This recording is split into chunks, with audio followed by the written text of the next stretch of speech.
எய்தற்கரிய மறைகளை ஆயிரம் இல் தமிழால் செய்தற்குலகில் வரும் ஷடகோபனை சிந்தையுள்ளே பெய்தற்கிசையும் பெரியவர் சீரை உயிர்களெல்லாம் உய்தற்குற உதவும் ராமானுஷன் எம் உறுதுணையே.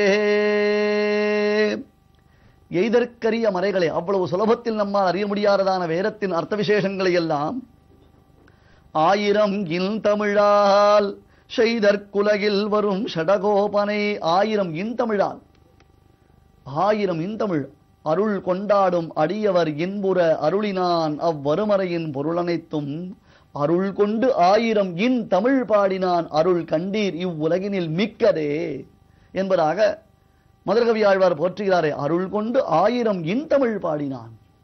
நம்மை போன்ற சாமானியர்கள், நம்மை போன்று வேதத்தில் பரிபூர்ணமான ஞானம் இல்லாதவர்கள், ஆனால் அதே சமயத்தில் வேதம் காட்டிய வழியில் நடப்பதற்கு ஆசை கொள்ளக்கூடியதான சேதனர்களை எல்லாம் உய்விப்பதற்காகவென்றோ எங்கள் குருகூர் வந்த வள்ளலாம் சுவாமி நம்மாழ்வார் அழகியரான திவ்ய பிரபந்தங்களை பாடி வைத்தார். அதுவும் திருவாய்மொழி என்னும் பைந்தமிழ் பாசுரங்களை அவர் பாடி வைத்தார். அந்த பாடலின் தீஞ்சுவை அமுதத்தை அள்ளிப் பருகக்கூடியவர் எங்கள் ராமானுஷர். நாரமுனிகள் தாளம் வழங்கி தமிழ்மறை இன்னிசை தந்தவள்ளலாக அழகாக அந்த திவ்ய பிரபந்தத்தை தேவகானத்தில் தொகுத்து வைத்தார் அல்லவா? அதையெல்லாம் தனக்குள்ளே வாங்கி வைத்துக் கொண்டு இது கொண்டு சூத்திர வாக்கியங்கள் ஒருங்கு விடுவர் என்னும்படியாக பின்னாளில் ஆழ்வார்களுடைய திவ்ய பிரபந்தத்தை கொண்டு வேதத்துடைய அர்த்தங்களை எல்லாம் தெளிவாக்கிய வள்ளல் சுவாமி ராமானுஜர். அதுதான் ராமானுஜருடைய பாஷ்யத்தின் பெருமை. ராமானுஜர் அருளி செய்திருக்கக்கூடிய வியாக்கியானங்கள் மிகவும் புகழ் பெற்றதாய் திகழ்வதற்கு காரணம் என்ன தெரியுமா? இவை அனைத்தும் ஆழ்வார்கள் காட்டிய வழியில் வியாக்கியானிக்கப்பட்டுள்ளன.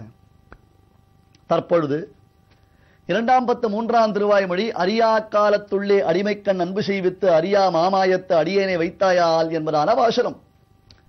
இந்த பாசுரத்தின் அர்த்தத்தை குரு சொல்லும் பொழுது ஆழ்வாரினுடைய வருத்தத்தை காண்பிக்கிறார். ஆனால் சிஷ்யனாகிற ராமானுஜராலே இது ஏற்றுக்கொள்ளக்கூடியதாகில்லை. ஏன் தெரியுமா? ஒரு பதத்தின் பொருளை நாம் உணரும் பொழுது அதற்கு பல காரணங்களை நன்கு அறிய வேண்டும். எப்படி தெரியுமா? அர்த்தாத்து, பிரகரணாத்து, லிங்காத்து, ஔச்சித்யாத்து. ஒரு விஷயத்தினுடைய தாற்பயத்தை நாம் அறிவதற்கு முதலில் அந்த வாக்கியத்தின் பொருள் என்ன அதை பார்க்க வேண்டும். அடுத்தது பிரகரணம். பிரகரணம் என்றால் கான்டெக்ஸ்ட். முன்னும் பின்னும் என்ன சொல்லப்படுகிறது, நடுவில் என்ன சொல்லப்படுகிறது, இப்பொழுது சொல்லப்பட்டிருப்பது முன்புக்கும் பின்னுக்கும் பொருத்தமுடையதாக இருக்கிறதா அல்லது முன்னுக்கு பின் முரணாக இருக்கிறதா? அதைத்தான் பெரியோர்கள் முன்னுக்கு பின் முரண் என்பார்கள். முன்னாடி சொன்ன வார்த்தைக்கும் அடுத்து சொல்லக்கூடிய வார்த்தைக்கும் பொருந்தக்கூடியதா இருக்கணும். முன்னாடி ஒன்றை சொல்லுவது, அடுத்த ஒன்று சொல்லுவது, நடுவில் ஒன்று சொல்லுவது என்பதாக இருக்கக்கூடாது. இந்த முன்னுக்கு பின் முரண்பாடின்மை என்பது மிக மிக முக்கியமானது இல்லையா? ஆகையால் அர்த்தாது, பிரகரணாது, லிங்காத். அடுத்தது லிங்கம் என்றால் பால், ஆண் பாலா பெண் பாலா, ஆண்பால் சொல் உபயோகப்படுத்தியிருக்கிறதா அல்லது பெண்பால் சொல்லை இங்கே உபயோகித்திருக்கிறாரா என்பதாக ஆராய்ந்து அதற்கேற்றார் போல. அடுத்தது ஔச்சித்யாது. ஔச்சித்யாது என்றால் உச்சிதம். சுவாமி எந்த இடத்தில் எதை சொல்ல வேண்டும் என்பதை ஆய்ந்து பார்த்து சொல்ல வேண்டும். சில இடங்களில் ஒரே அர்த்தத்தை காண்பிக்கக்கூடிய பல சப்தங்கள் இருக்கலாம். சுவாமி ஒரே அர்த்தத்தை, ஒரே பொருளில் வரக்கூடிய பல சப்தங்கள் இருக்கலாம். ஆனால் எந்த இடத்தில் எதை உபயோகிப்பது என்பதை உணர்ந்து உபயோகிக்க வேண்டும். அதை புரிந்திருக்க வேண்டும். சுவாமி ராமானுஜருடைய வியாக்கியானத்தின் ஏற்றமே என்ன தெரியுமா?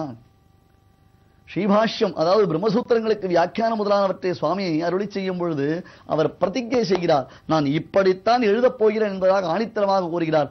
பகவத் போதாயன கிருதாம் விஸ்தீர்ணாம் பிரம்மசூத்திர விருத்திம் பூர்வாச்சாரியாக சம்சக்ஷபோ தன்மதானுசாரேன சூத்ராட்சராணி வியாக்கியாஸ்யந்தே என்று அந்த இடத்தில் ஆணித்தரமாக பிரதிஜை செய்கிறார். பல பெரியோர்கள், மகான்கள் இந்த பிரம்மசூத்திரத்துடைய விரிவுரையை காண்பித்திருக்கிறார்கள்.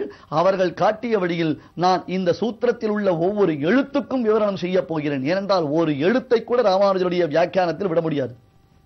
அதே போன்றுதான் பகவத்கீதையின் பொருளை எல்லாம் சுவாமி ராமானுஜர் காண்பிக்கும் பொழுது ஒரு சிலர் முதல் அத்தியாயத்தின் அர்த்தங்களை எல்லாம் நன்கு தெளிவுறுத்தவில்லை.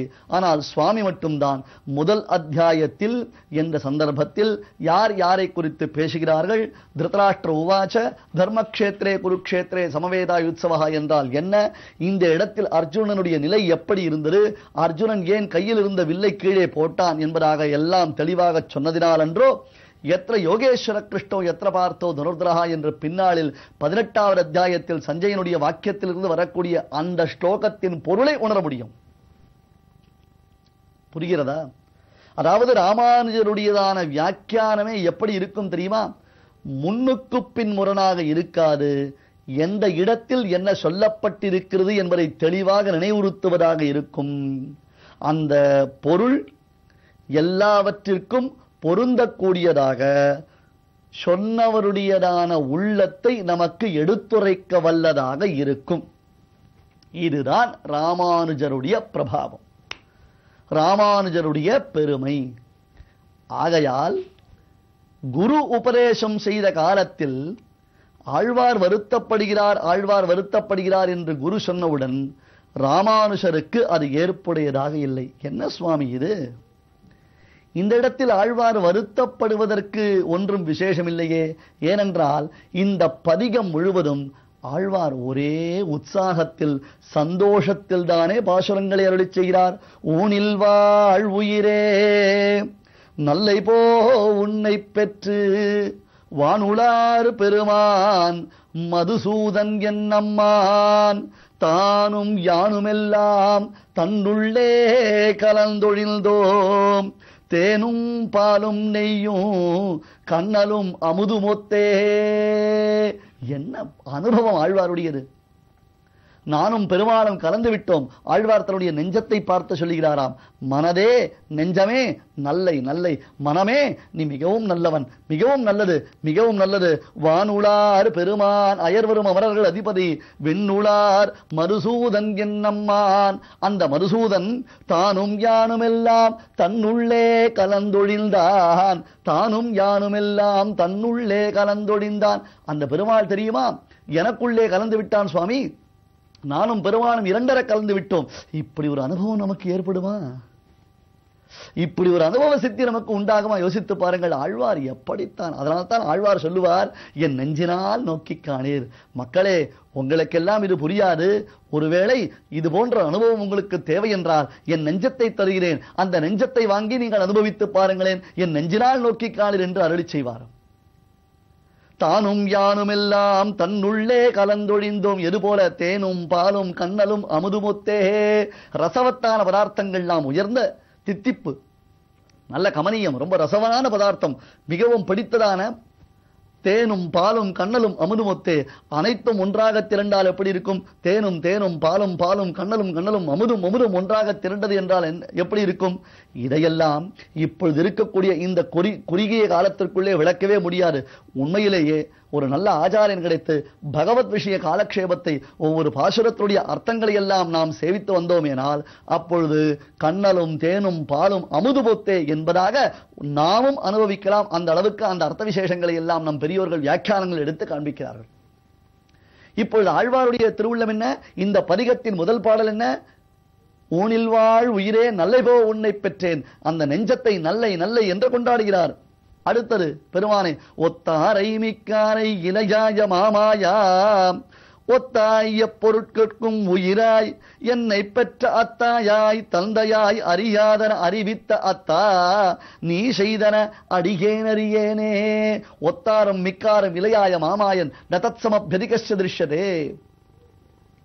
அவன் யார்? அவனுக்கு சமமானவன் கிடையாது, அவனுக்கு மேம்பட்டவன் கிடையாது. அப்படி தனக்கு சமமானவனும் மேம்பட்டவனும் இல்லாத பரமாத்மா எவ்வளவோ நல்லது நமக்கு செய்திருக்கிறானே சுவாமி. என்னை பெற்ற அத்தாயாய் தந்தையாய் அறியாதன அறிவித்த அத்தா.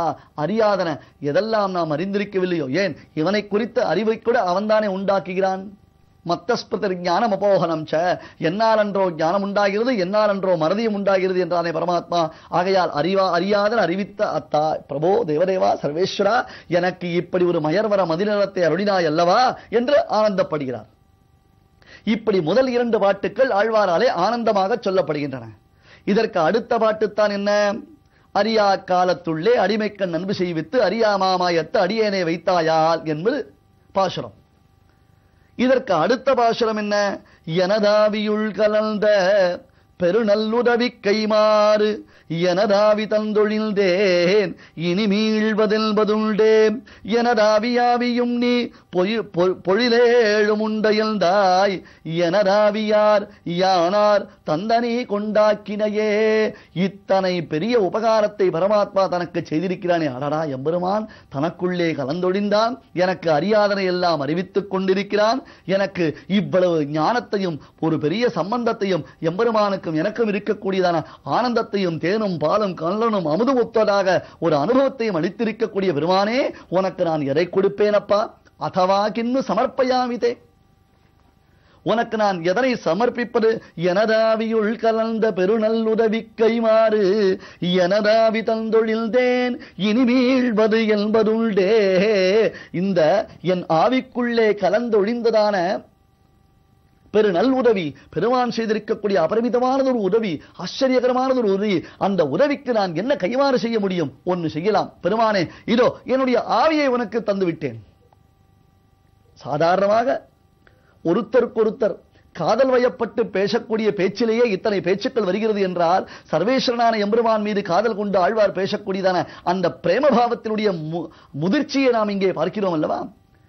எனதாவியுள் கலந்த பெருநல்லுதவி கைமாறு என்ன செய்ய முடியும்? பெருமானே, நீ எனக்குள்ளே கலந்து விட்டாய் அல்லவா, உனக்கு நான் இணைத்தருவது என்று யோசித்தவர், இதோ என்னை தந்தேன், என் ஆவியை உனக்கு தந்தேன் என்று ஆழ்வார் ஹரிஷோத்கர்ஷம், அந்த சந்தோஷத்தை, அந்த பிரீத்தியை, அந்த வைபவாரிஷயத்தை கொண்டாடுகிறார் என்றால், தற்பொழுது நடுவில் உள்ள பாசுரத்தில் ஆழ்வார் வருத்தமுற்று பேசுகிறார் என்பது எப்படி பொருந்தும்? இது ராமானுஜருடைய கேள்வி. இந்த கேள்விக்கு அவர் குருநாதர் என்ன சொல்லியிருப்பார், அங்கே என்னதான் நடந்திருக்கும் என்பதை நாம் தொடர்ந்து பார்க்கலாமே.